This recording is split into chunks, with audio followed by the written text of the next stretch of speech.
go for the guy in the picture who's actually really nice and cool guy who cares for people. And usually, a lot of times, it doesn't really work in real life. I mean, what interests you? Do you really do like the nice guy, or? I mean, nobody's that one-sided. I think there's good and bad to everybody.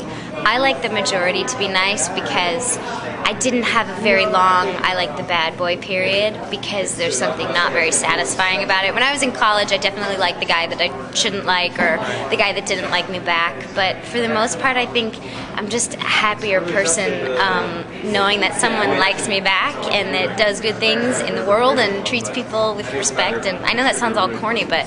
No, good. It's good to hear from somebody. Yeah, no, but I think it's true. And I mean, I wish more girls realized it. But I mean, I like the nice guys, you know? I like the kind ones. Oh, good. The guys with the cool belt buckles? Yes, I like the guys. You know what I really like? The guys with the cool belt buckles. It's what I go for. Can't go wrong. Got good cookie. Kristen Bell just said she likes my belt buckle. I want to go some more cheese.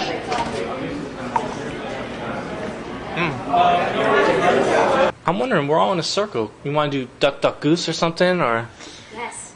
But, Kristen, I'm wondering, you're successful in TV and now you got films going on. Was there ever a point in your career where you thought you'd hang it up? I think that, I mean, when I was going to NYU, it's really competitive, and living in the city and knowing that you're not supposed to audition, but everybody does it, and everybody tries to get an agent out here when you're in school, but they're very, very strict in saying, you know, don't audition. And I did, and I think that it was hard to be a female and be at NYU. I think that's where I experienced my hard days, because you're not friends with girls there.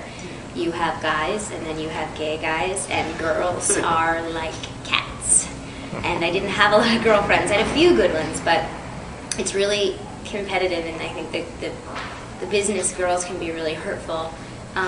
So I was really nervous that I, wasn't going to succeed. And then when I actually booked a show, I didn't even know what to do with myself. And I think I've sort of just been on this naive wave ever since. And now I'm starting to get more experiences and learn what I like and what I dislike. And I like film and TV a lot, but I really, really love stage because it's very...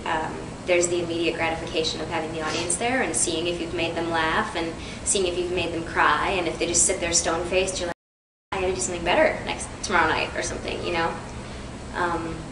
So I don't know. I mean, I feel pretty optimistic right now, but who knows?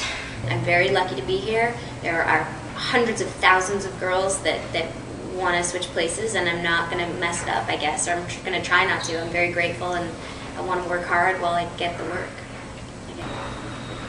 It's sort of a weird profession as an actor because it's really manipulating your own emotions. And when you're crying, you're really crying.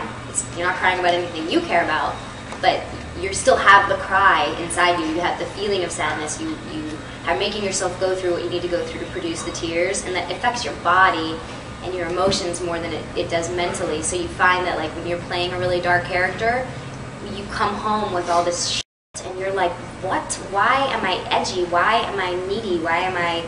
Because you take it home and you don't mean to, but it's a really weird part. I know what she means by you don't mean to, sort of, because it's like, so many times I've realized that on the set I become the character, you know what I mean? And it's not like I'm trying to stay that character, like, like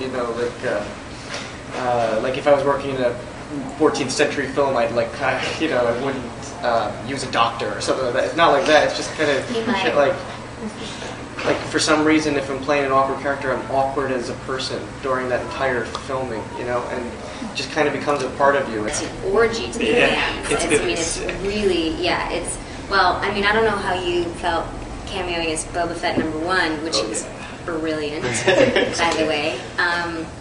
But that's the cool thing about working with these guys is that, we're all friends socially, so they were like, Lou, do you want to do a cameo? And he was like, hell yeah. The movie's hysterical. It's really, really funny, and it's about these 4 guys and sort of this one nerdy girl that attaches herself to them that drive cross country to break into Lucas's ranch to steal the final episode because it's 1998. And It's a great cast. They're awesome guys. It's going to be really funny, and I hope everyone's going to love it because it totally gets into the Star Wars versus Star Trek. There's like a full-on like Braveheart style war. I mean, it's great. And like Carrie Fisher and Billy D. Williams cameoed. It's going to be really funny, I think. Did you see the fake Harry Knowles on set? No, I wasn't. I watched the scenes, but I wasn't there when he shot it. But it looks really good. My name is davidjr.com.